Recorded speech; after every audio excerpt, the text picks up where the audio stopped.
Muito bem, então vamos lá, oficialmente começando a nossa NV Live 24. Hoje o nosso tema é Economia da Paixão, com esse super convidado, que é o Marcelo Pimentel, meu livro aqui, lindão, maravilhoso. Eu estava falando um pouquinho antes aqui que eu sou daquelas pessoas que lê o livro, rabisca o livro, faz um monte de anotação. Então, assim, o livro, quando alguém pega um livro meu, tem muito rabisco. Nós nos conhecemos há pouco tempo, foi uma felicidade. Estou muito feliz de recebê-lo, Marcelo. Seja muito bem-vindo. Abro espaço aqui para você se apresentar. Muito obrigado aí, Fernanda, por esse convite, para a gente poder estar batendo um papo aí sobre esse tema tão bacana quanto a economia da paixão. Eu agradeço aí a apresentação, mas o que eu acho que o que me traz aqui hoje, né, nem é tanto essa história aí toda que você comentou, mas é a possibilidade de ter uma crença e um conhecimento que eu quero compartilhar de como as pessoas podem estar tendo aquela vida que elas querem a partir dos recursos que elas têm e identificando aquelas competências e habilidades que podem estar sendo desenvolvidas, que vão ser ponte, né, para a vida que elas têm hoje, para a vida que elas querem ter. Então, acho que vai ser um bate-papo muito bacana. Também estou muito feliz aí de estar com vocês e com todos os convidados que já estão aqui conosco. Isso que você está falando é muito legal, Marcelo, porque eu sempre falo isso. As pessoas, às vezes, esperam a circunstância ideal para fazer as mudanças, né? Eu vou dar um exemplo. Eu conheço pessoas que falam assim, eu tenho uma amiga que fala assim, né? Desde que uns 20 anos, ela falou, o sonho dela é ser mãe. Aí ela falou assim, eu falei, o que te impede de ser mãe? Ela, eu quero primeiro encontrar alguém, né? Não quero ser mãe solteira. Eu falei, legal. Aí passou um tempo, ela encontrou uma pessoa. Eu falei, e agora? O que te impede? Ela, não, quero casar primeiro. Aí ela casou. Aí eu falei, tá, e agora? O que te impede? Aí, quero, né, a gente precisa morar num lugar, assim, melhor, a gente está de alugar num lugar muito pequeno. Aí ela foi para um lugar maior. Eu falei, e agora? Mas é que agora ainda o meu trabalho tá complicado. Assim, resumindo, há 20 anos ela fala isso, agora ela já está numa idade que, se ela quiser, ela vai ter que adotar. E passou o time, né? E aí eu acho legal isso que você fala dentro da economia da paixão, que é você fazer com o que você tem, com os recursos que você tem, porque não tem um momento ideal para conseguir o que você quer, é fazer o que você quer com o que você tem no momento que você está. Eu acho que isso é perfeito. E até Pode falar. Eu digo sempre sobre isso, né, que o momento que você começar é o momento certo. Exatamente. Né? Porque enquanto você estiver planejando as coisas, né, e apenas nessa terreno dos sonhos, das vontades, né, nada de fato vai acontecer. Né? A realidade vem da execução, de você começar a fazer as coisas, e aí que você vai conseguir, por um lado, se descobrir se é aquilo mesmo que você gostaria, né? Porque é muito comum as pessoas terem uma visão um pouco até romântica sobre as coisas, e na hora que ela for ver e experimentar, ela vai descobrir que aquilo não era exatamente o que ela gostaria. Então, acho que é muito legal a sua provocação, né, de que é preciso realmente, né, começar, né? O poeta diria, é caminhando que se faz o caminho, né? O caminho se faz ao andar. E aí você vai poder entender que essa história da economia da paixão tem muito a ver com isso. Conta aqui para a gente, Marcelo, o que é a economia da paixão, para quem ainda não conhece. Legal. Acho que a maioria das pessoas não conhecem, né, Fernanda? Porque o que aconteceu no ano passado, durante a pandemia, comecei a ter uma série de interações e lives e pesquisas sobre esse novo mundo. E eu conheci uma pessoa chamada Paula Costa, que é nossa colega lá na SPM agora também. E ela, nessa conversa, ela me disse, que está emergindo essa economia da paixão. Quando ela falou isso, eu disse, olha, é verdade. Né? E eu resolvi construir, em cima desse conceito, né, toda uma pesquisa que resultou, como você estava falando, nesse livro que é da economia da paixão. Depois a gente até descobriu outras referências sobre o passion economy que existiam, mas eu não me deixei muito contaminar por elas. Por quê? Porque eu tinha criado um conceito próprio, que é o conceito que eu vou trabalhar e que eu vou expor para vocês aqui agora, né? Que é o momento em que a gente vive na humanidade, em que você tem uma série de fatores acontecendo ao mesmo tempo, e esses fatores fazem emergir essa economia nova, essa economia que a gente chama da paixão. Então, esses fatores, quais seriam esses fatores, né? A economia das redes e do conhecimento, ela é algo que se fortalece, cada vez mais se consolida dentro desse momento de pós-pandemia ou pandêmico que a gente vive, que espero que em breve termine, né? Depois você tem um fortalecimento da economia, da criatividade, a economia criativa. Hoje você vai ver, né, os jogos, né, são muito maiores do que o próprio cinema, se você for ver, né? Se você for comparar com outros ativos muito mais tangíveis, a indústria da música, a indústria hoje do streaming, né, ela vem ganhando uma força cada vez maior, e você vê que isso é no macro, lá em Hollywood é assim, mas também você vê o surgimento de youtubers, de pessoas que antes não tinham esse acesso. Então, a economia criativa cresce, né? A economia das redes cresce. Você tem um outro fator, que é a economia da longevidade.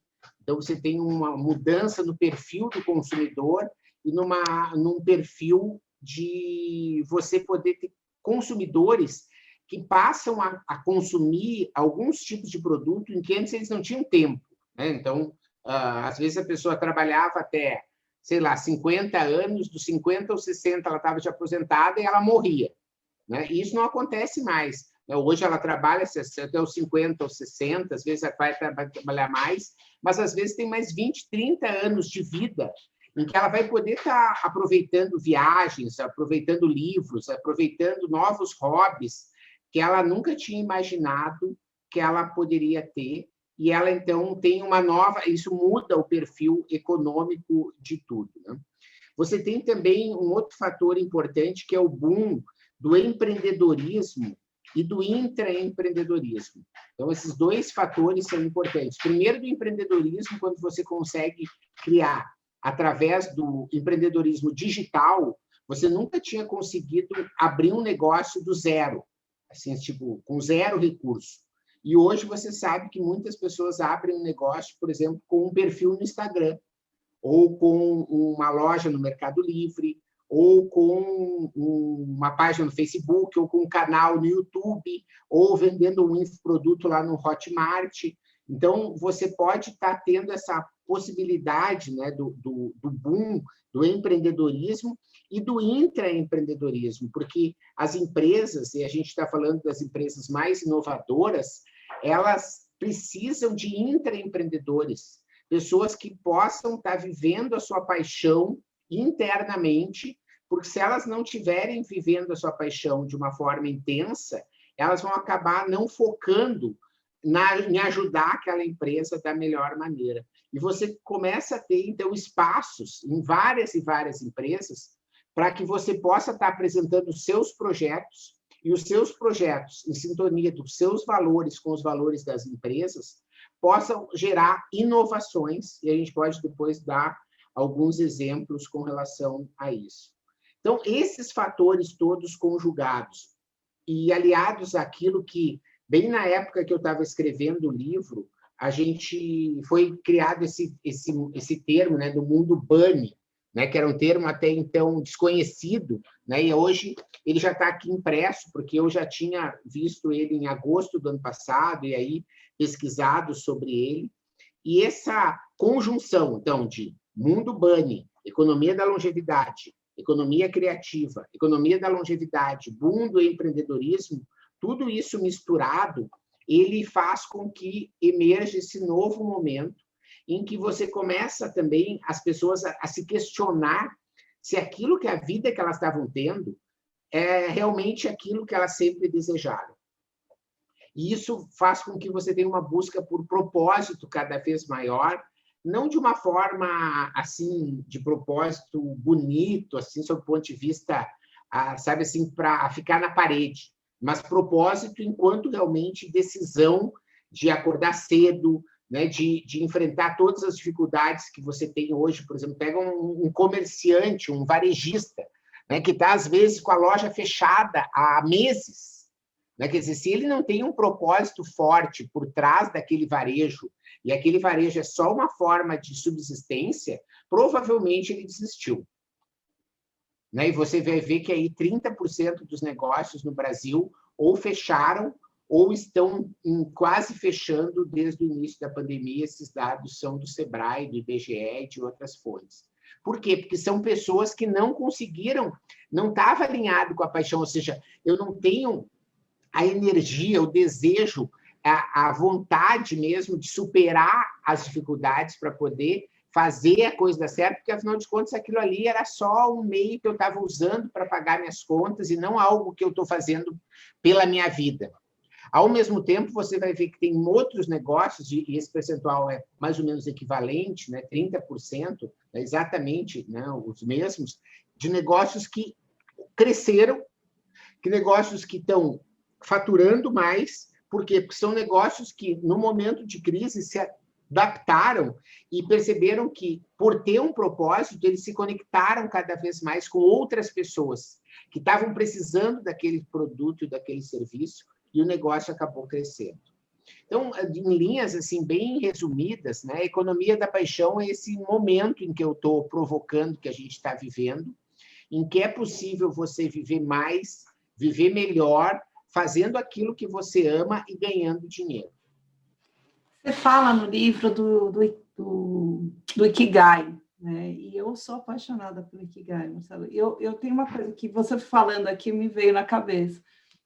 O propósito daquele que está escrito bonitinho, né? Porque às vezes as pessoas se preocupam muito de ter uma frase bonita de propósito, mas tem uma outra preocupação que as pessoas têm, que elas associam propósito a ser assim, vou salvar o mundo, né? Pode ser também, que legal se você tivesse propósito.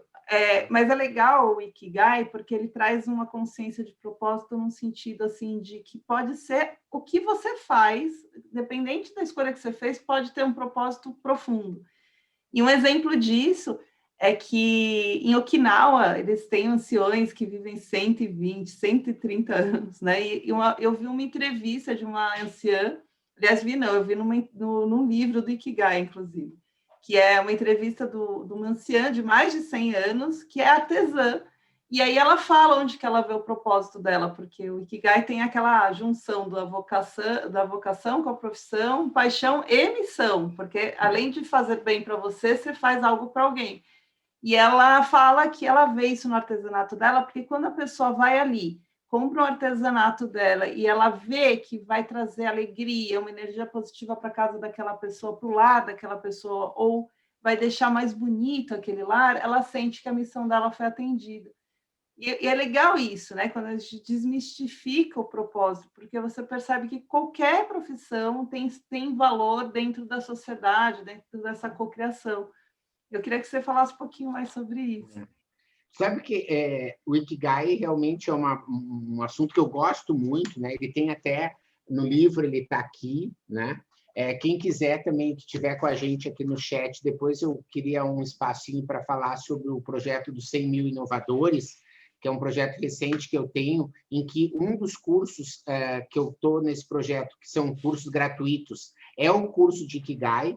Então, se alguém se interessar ou quiser indicar para alguém, eu coloquei o link no chat já para esse curso. Baita oportunidade, galera. Baita oportunidade. Com certeza, é um curso muito bem avaliado aí pelos alunos, não sou eu que estou falando.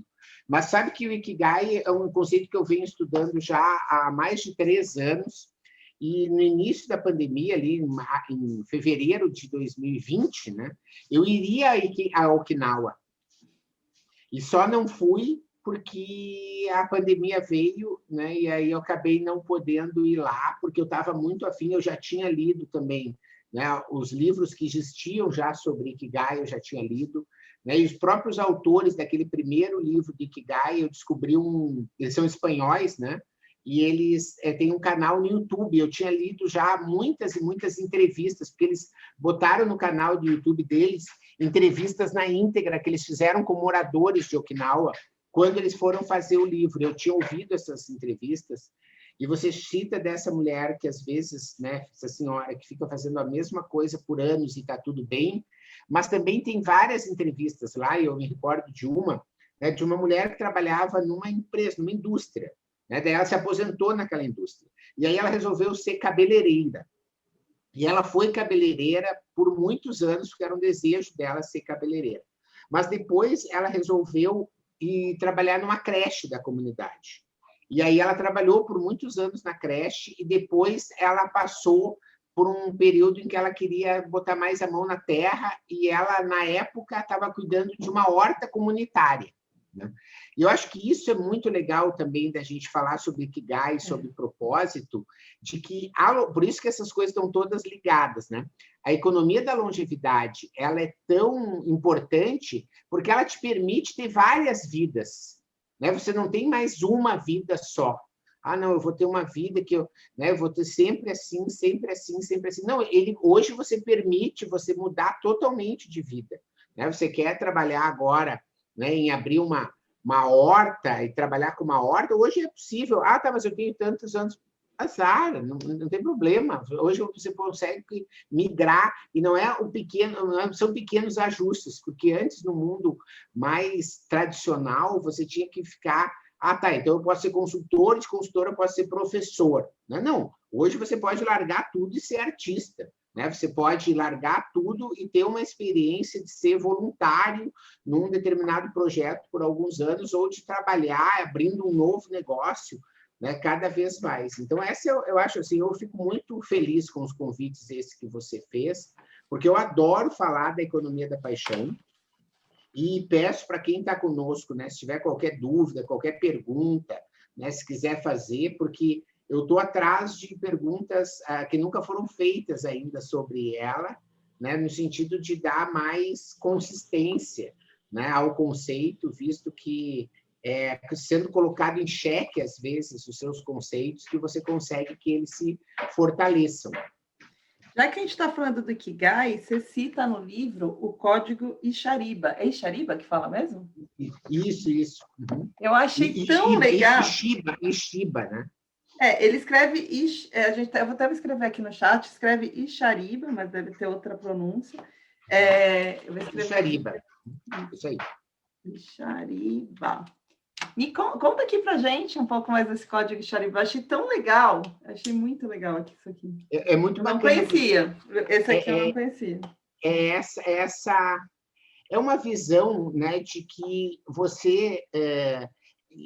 eu vou falar sobre ele, mas também só pontuando, né, de que isso, às vezes, e isso eu venho percebendo, e acho que você também, né, no seu livro, quando você traz aí as questões tipo do Fibonacci, coisas assim, alguns conhecimentos em diferentes culturas, eles vêm sendo repetidos de diferentes formas, né?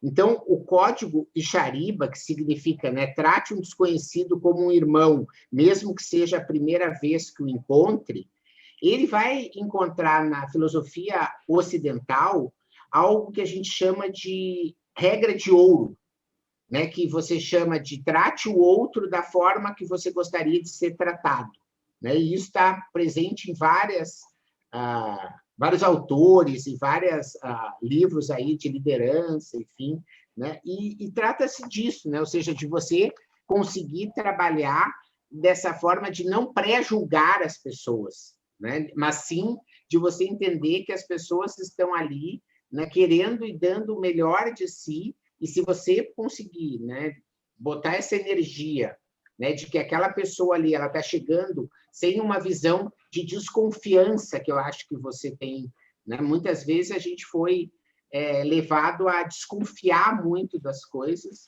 né? E você tem nessa parte dessa filosofia do Ikigai essa crença de que você pode sim estar amando o próximo, né, com uma confiança e com uma entrega total, e que você vai poder ter isso de volta, né, e não querer ficar cobrando indícios, né, de que a pessoa está comprometida com você desde o início, para então você também se abrir. Então, é uma parte de autoconhecimento que é tão importante, né, Fernanda, da gente ir desenvolvendo e da gente ir se educando e de não julgar, porque eu acho que essa é o grande desafio, né? A gente conseguir melhorando aos poucos, todos os dias, reconhecendo os nossos erros, né? Reciclando os conhecimentos, colocando para fora alguns que já não servem mais e entendendo aqueles que devem continuar sendo preservados, e não só preservados, mas lapidados, né? Cada vez mais. O julgamento é interessante, Marcelo, porque a primeira, assim, o coração da CNV é os 4 componentes. A primeira etapa, que é a observação, o Marshall Rosenberg falava, é observar sem avaliar, que é sem esse julgamento. Mas é uma coisa interessante o julgamento, porque a gente julga automaticamente, até por uma questão de autopreservação do cérebro, porque o cérebro ele tem 1,2 kg, 1,5 kg, mas ele gasta de 20% a 25% de toda a nossa energia, assim, deitado na rede, na inércia total, né? Então, o julgamento ele não deixa de ser uma autodefesa, porque eu vejo e já parto dos meus preconceitos, daquilo que eu já tenho como pronto na minha cabeça, e falo, isso é tal coisa. Então, é uma coisa que eu acho que é importante, e tem sentido esse código Ixariba, que é você olhar para a pessoa e ter consciência que você vai julgar, porque o julgamento ele é automático, mas se você tem consciência, você permite conhecer essa pessoa e permite duvidar daquilo que você está criando, estereotipando sobre algo ou sobre alguém, né? Então, eu acho que isso é um ponto importante dentro dessa economia da paixão, porque é o que você diz, aqui no livro você traz muito essa questão do viver bem, né? do usufruir o seu tempo, que é a sua vida, de uma forma bacana. Portanto, são escolhas que você passa a fazer com mais discernimento, com mais consciência. E uma coisa que eu queria te perguntar, desculpa, pode falar. Antes de você falar, claro. Só para complementar a minha visão sobre isso. Claro. Eu acho que, assim, tudo aquilo que está drenando a minha paz não vale a pena. Eu acho que é disso que a gente está falando, né? E de tu entender as coisas com um pouco mais de leveza, né? Eu venho me transformando muito nisso, né? Não levando a ponto de faca, e aí tem aí alguns outros elementos no próprio livro, né, que são algumas questões que vêm aqui da própria América do Sul, que é isso que eu digo, as coisas vão tendo muita ligação uma com as outras, né, que tem a ver com isso, tipo, entenda a pessoa da melhor maneira possível, né, e não ao contrário, né, porque às vezes você tem essa visão de dizer, isso aqui que ela falou foi para me agredir, né, não, o que ela está querendo dizer é o contrário, é que ela se expressou mal, deve ser isso que deve ter acontecido, que ela quis dizer a outra coisa. Então, acho que esse é um exercício que a gente, e eu tenho tentado cada vez mais fazer esse exercício, sabe? De não querer levar as coisas a ponto de faca, e não querer ter essa presunção de ter entendido, então eu entendi mal. Não. Eu acho que a pessoa não quis se expressar daquela maneira. Acho que essa é o ponto, sabe? A gente poder entender que esse julgamento, né, que vem desse nosso cérebro reptiliano, né, ele é um instinto, né? Mas o vídeo mais assistido no meu canal do YouTube é um que eu digo assim, você não é seus pensamentos. E nem seus comportamentos, né? Porque o teu comportamento é situacional também, dentro de um contexto, né? E tem perguntas aqui, Marcelo.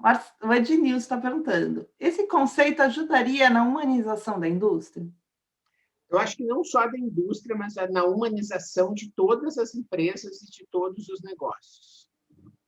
Acho que é muito que sim, com certeza, apesar de que eu estou um pouco afetado, né, por um papo que eu vou ter, porque a gente já fez, né, Fernanda, no meu canal do YouTube também uma conversa, que eu tenho um outro modelo que eu faço aberto no YouTube, essas conversas, e na próxima terça eu vou estar recebendo uma curadora de design ela tem doutorado e PhD no Japão, mas está morando agora em Viena, né?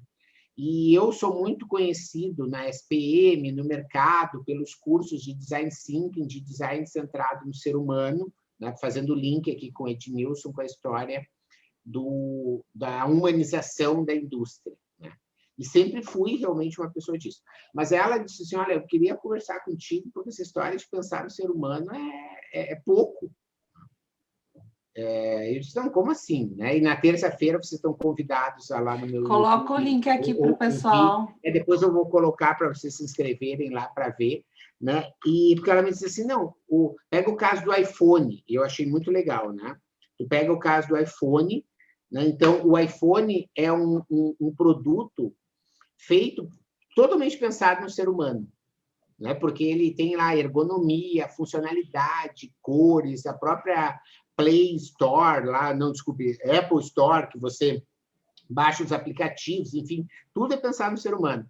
Mas se você for ver, a Apple é totalmente proprietária sob o ponto de vista do hardware, né? Você não consegue abrir, você não consegue reutilizar nenhum equipamento, você não consegue reciclar nada, né? Você daí tem uma coisa que eu até citei na conversa, o seu livro, né? Quer dizer, a Apple acaba distanciando a tecnologia de todos, né? Criando um grupo exclusivo de pessoas que usam que conseguem ter acesso a tudo isso. Então, se tu for ver, às vezes esse design centrado no ser humano, ele já está superado, né? E a Porque aí gente não tá mexendo, aí ela tá esquecendo dos âmbitos social e ambiental, né?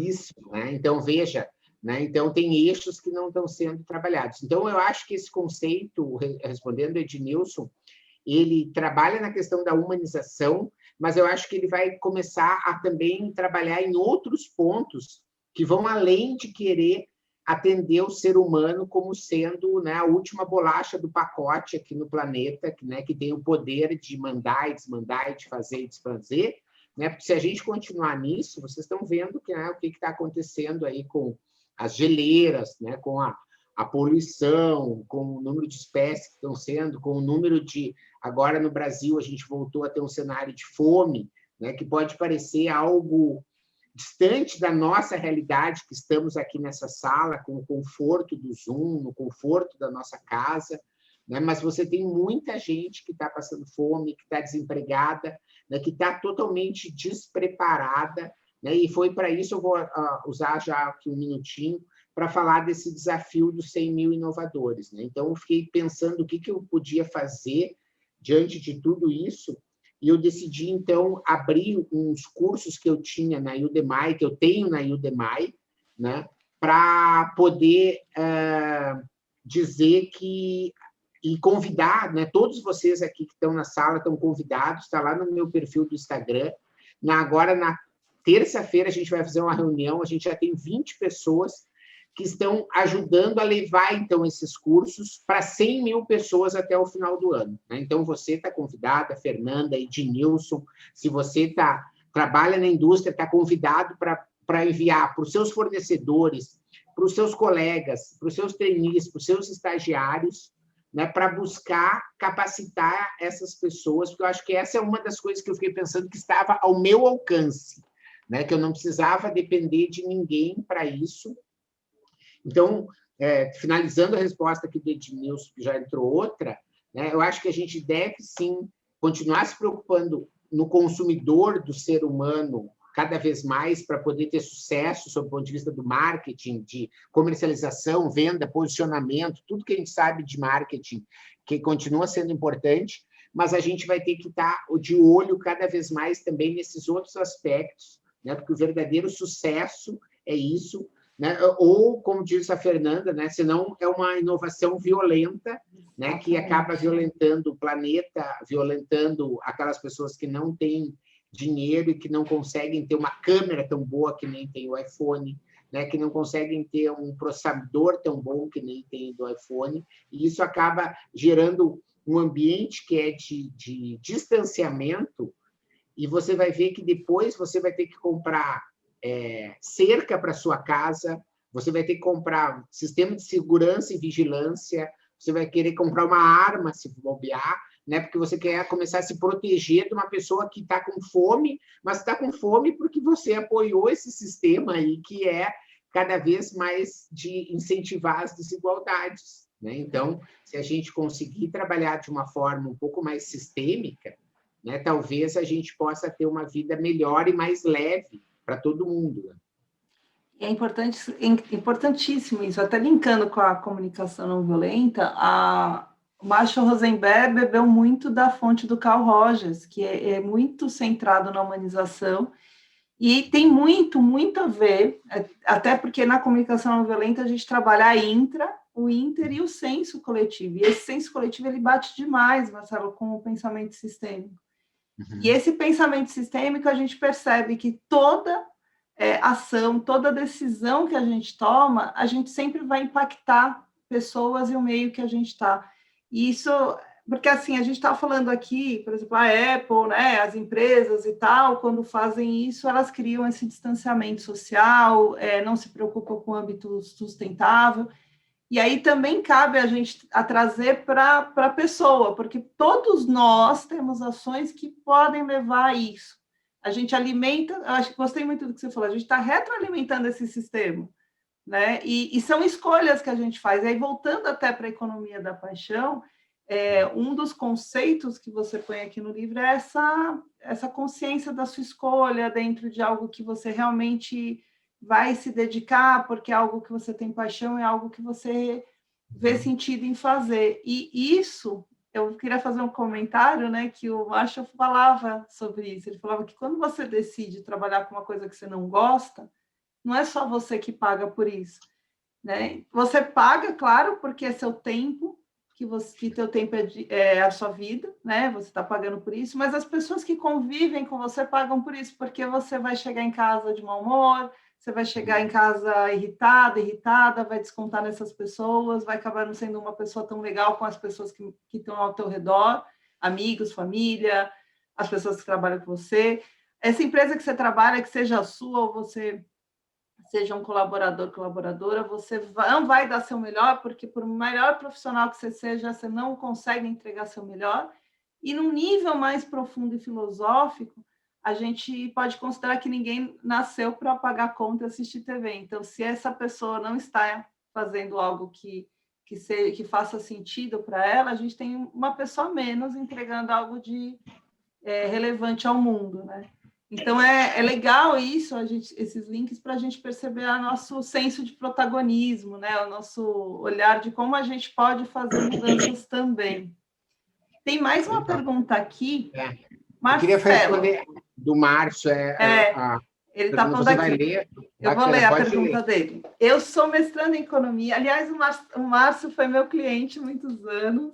E agora ele saiu da empresa que eu presto serviço. Mas ele falou assim, eu sou mestrando em economia criativa com foco em design pela SPM. Temos 2 professores aqui da SPM. Estou desenvolvendo alguns produtos. Você tem alguma dica de como humanizar os produtos ainda mais nessa época digital? Legal, muito boa pergunta. Eu acho que você já ouviu, né, o papo de não ficar só no humano, mas também pensar no planeta. Eu não vou me repetir nisso, eu acho que é bacana.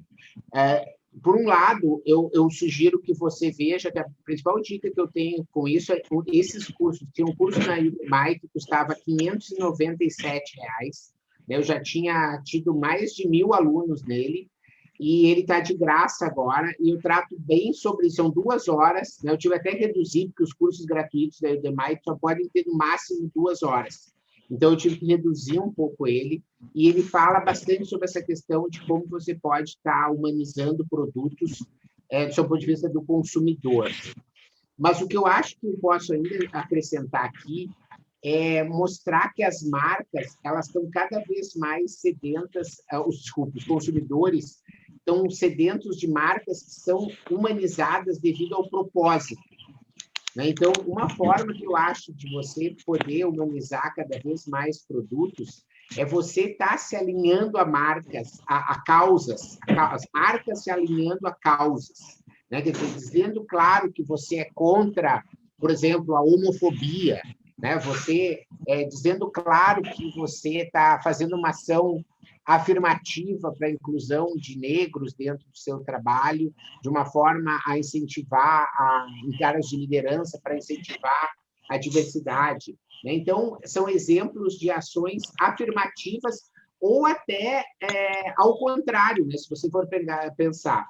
Esses tempos, a Taurus, eu fiz uma palestra para Taurus, e todo mundo já não acredita que tu é um cara todo pacifista, tu vai fazer uma... Eu não fui fazer porque eu acho que é um diálogo importante de você abrir, né? E a Taurus vem crescendo muito, se você for ver, porque ela apaga,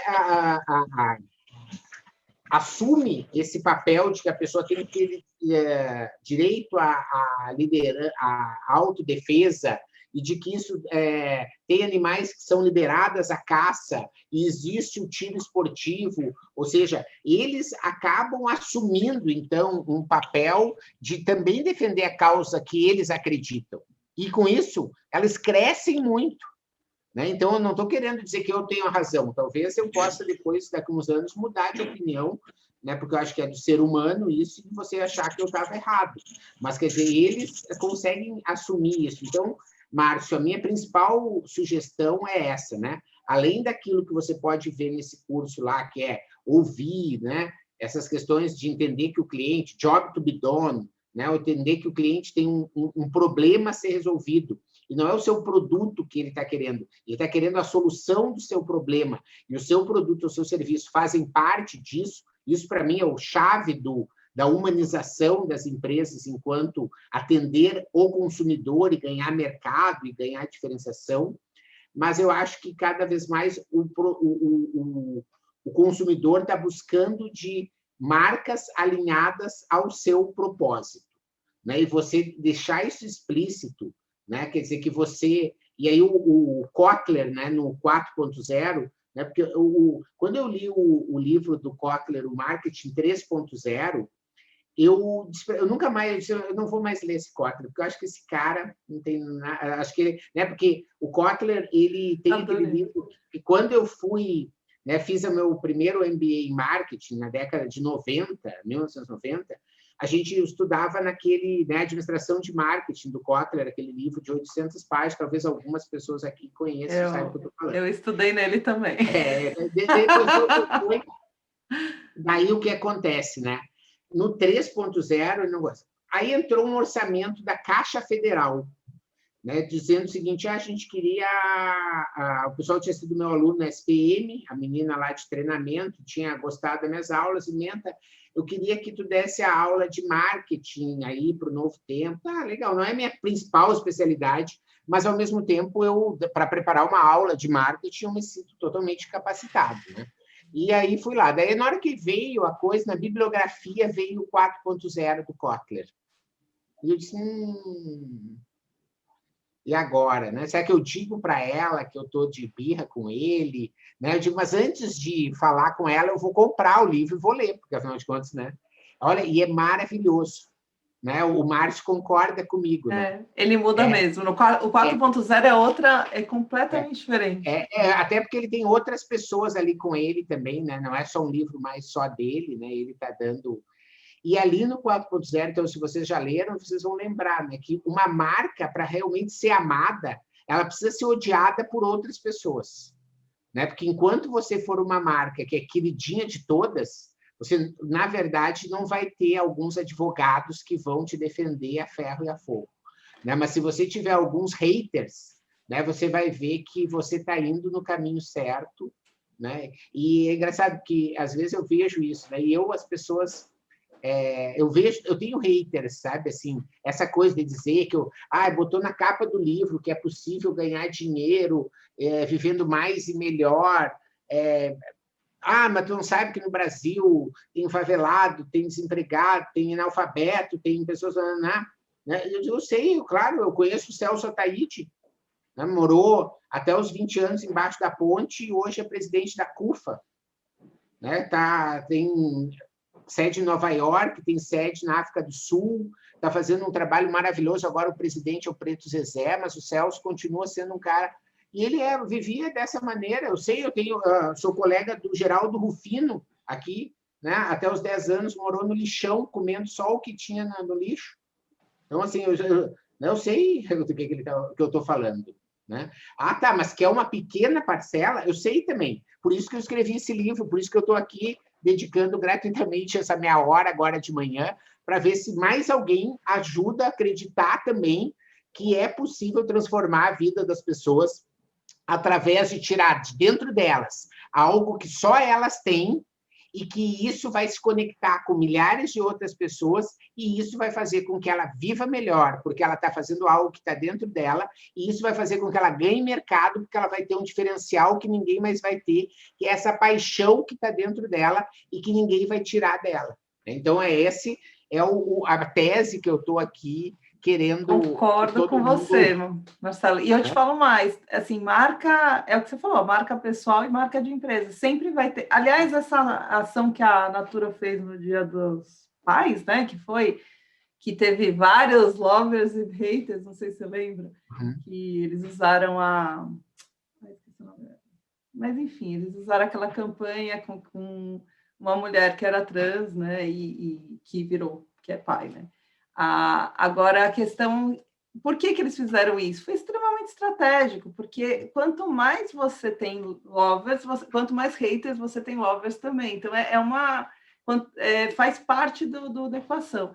E isso vale para a gente como marca pessoal. É que você falou, você tem haters, eu também tenho haters. E é ótimo que tenha os haters, porque são eles que alimentam a discussão para que os lovers vão lá e lutam por você e falam, não, essa ideia aqui é legal e tal, e vai trazendo muito mais ganho. É ótimo, mas às vezes não é fácil também. Não é fácil, né, de lidar. E ganhar haters também, né? Porque há muitas pessoas mornas, entende? Que acham, né? Então, tem os puxa-saco também. Então, o cara é morno a vida toda, sempre morno.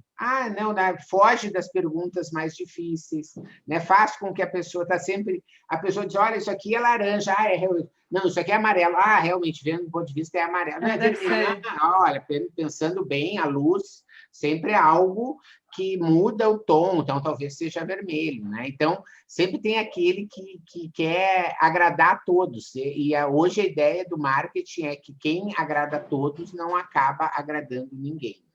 Lembrei, foi a Tami, né, que fez o... Agora, tem uma coisa legal disso que a gente está falando, porque tem o outro lado da moeda, que é você lidar com os haters. Nem todo mundo está preparado. E aqui eu vou aproveitar e dar uma dica de CNV, que se algo te ofende, uma crítica, né, te derruba, porque também o elogio te envaidece demais. Então, uma das coisas que eu acho libertador de quando eu fui me aprofundando na CNV é que os elogios são bons, são gostosos, mas eles não podem me envaidecer, porque senão uma crítica me derruba, né? É o mesmo processo, vamos dizer assim. Então, a gente tem que aprender que são pontos de vista, só isso. É só alguém que pensa diferente, que por algum motivo agradou, porque atendeu às expectativas daquela pessoa, e por outro motivo, para outra pessoa que tem outro ponto de vista, com outras expectativas, não atendeu, e está tudo bem, né? Então, quanto mais a gente se expõe, Marcelo, que a gente se expõe bastante, né? A gente está nas mídias, a gente está em entrevistas, vai aparecer pessoas que não gostaram e vai aparecer pessoas que amaram, e está tudo bem. São pontos de vista diferentes, isso só enriquece a forma da gente criar diálogos e ampliar nossos pontos de vista. Eu sempre olho as críticas num olhar assim, não de que, nossa, que droga crítica, eu sempre penso, deixa eu entender esse ponto de vista, deve ter alguma coisa aqui que eu não tinha pensado. Pronto, está tudo certo, né? Eu, particularmente, essa história da CNV, lá naquela janela lá, aquela lá do fundo que está aparecendo ali, assim, né? Essa aqui, ó, essa aqui... Tá vendo? Está escrito umas coisas ali. Todo ele ainda é sobre CNV, né? Porque é um assunto que eu preciso estar sempre presente, né? E eu achei que você ia dizer uma coisa que eu acho que para mim, funciona muito bem, que quando alguém me critica ou vem com algo que eu realmente acho que eu preciso mudar, é aí que me irrita mesmo, entendeu? A pessoa pega onde realmente ali, né? Como diz na linguagem popular, né? Onde há fumaça, há fogo. Né? Porque se a pessoa me fala, por exemplo, tu é desonesto, sabe? É o tipo da coisa que a pessoa pode dizer o que ela quiser, entendeu? Porque eu sei que esse mal, eu posso ter outros defeitos, né? Mas a pessoa diz assim, às vezes tu atropela alguém quando a pessoa está falando. Às vezes tu não escuta direito porque tu fica pensando no que tu vai falar. Daí, então, assim, tem coisas que realmente, né? Tu não está aproveitando os alimentos direito, tu não mastiga direito. Aliás, então, isso na assim, CNV, para quem não sabe, é que a ofensa só acontece quando você valida. E se valida, é porque, no fundo, isso está mal resolvido em você. Exatamente. Então, quando as pessoas falam essas coisas, eu digo... Sempre que... Marcelo, é legal isso que você está falando, porque quando alguém fala uma coisa que eu fico irritada, que pega, na hora da irritação você não tem essa consciência, né? Mas passa uns segundos, assim, uns minutos, você fala, putz, tá, o que é que tá pegando? Por que pega? Eu saco que sou eu mesmo. Sempre uma resposta é mais de você do que do outro, não é o outro. O outro não é capaz de te deixar feliz, o outro não é capaz de te ofender, o outro não é capaz de te deixar triste. Tem sempre a ver com você, né? A forma que você está se vendo, a forma que você criou expectativas, as formas que você criou necessidades, suas crenças, está muito mais a ver com isso. E eu acho que é isso que é interessante. Acho que a Cida quer falar. Quer falar, Cida? Eu queria só fazer um comentário, que é o seguinte, do ponto de vista, estou amando a ideia da humanização e de que as pessoas precisam realmente se identificar com o que elas fazem, independente do que seja. E eu queria fala que eu ouvi essa semana, que foi assim, alguém falando que com esse movimento da pandemia, que sorte que os professores tiveram oportunidade de mostrar a complexidade que eles vivem e que eles comparou eles aos médicos, a complexidade dos médicos. Então, aí eu fiquei muito feliz de ouvir isso, né? Depois, eu também, num outro grupo, a gente estava falando do quanto uma pessoa foi tão bem sucedida fazendo jardinagem. E ela simplesmente tem um viveiro enorme, uma pessoa de renome, e ela consegue levar vasos e trazer vasos de empresas, e ela ganha, e ela montou uma equipe, uma empresa. Inclusive, agora ela está mudando de marca, porque era ela que aparecia. Como ela tem 100 funcionários, agora ela já está mudando para uma empresa, para colocar o nome nas pessoas também, né? Mudar isso. E onde eu quero chegar? Que eu tenho muita esperança que um dia nossos filhos não precisem ir lá para a Inglaterra ser babá para poder ganhar dinheiro, né? Porque ela vai ganhar aqui no Brasil, porque é tão valoroso cuidar do meu filho, do meu neto, bebezinho, do que eu ter que ir no médico, ou pagar um psicólogo, ou ir para o mercado e fazer compra caríssima. Todos temos valor, né? Toda função tem valor. E é isso que eu tenho esperança, e dentro dessa linha do sistema, né? Eu espero muito que a gente consiga, com amor no trabalho que a gente tenha, seja limpando a casa de alguém, seja, né? A gente vê hoje como é necessário ter uma secretária do lar, não é verdade? Porque aí a gente fala assim, vou comprar marmitex. Por que eu estou comprando marmitex? Para ganhar meu tempo naquilo que eu gosto. E aí eu não preciso lavar a louça, não preciso fazer a comida, e alguém que gosta de fazer isso, faz. E tem valor tanto quanto minha hora.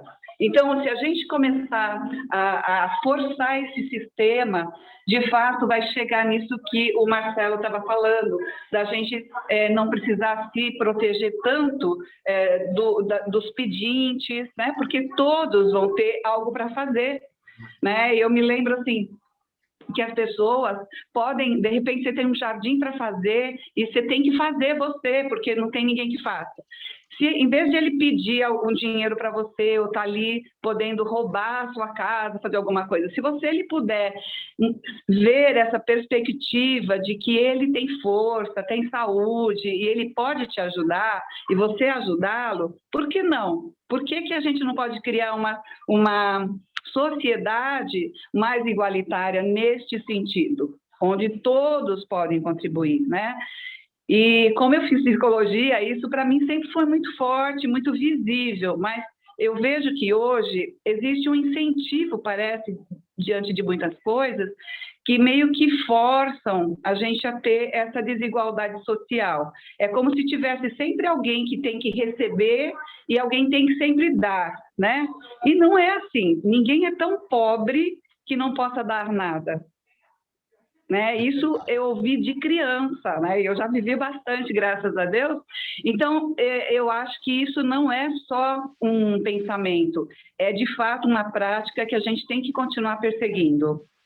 Legal. Você vai ver se até eu botei aqui no chat do Zoom, né, o link da Amazon do livro, que você pode baixar uma amostra lá gratuita, né, e ler gratuitamente uma amostra.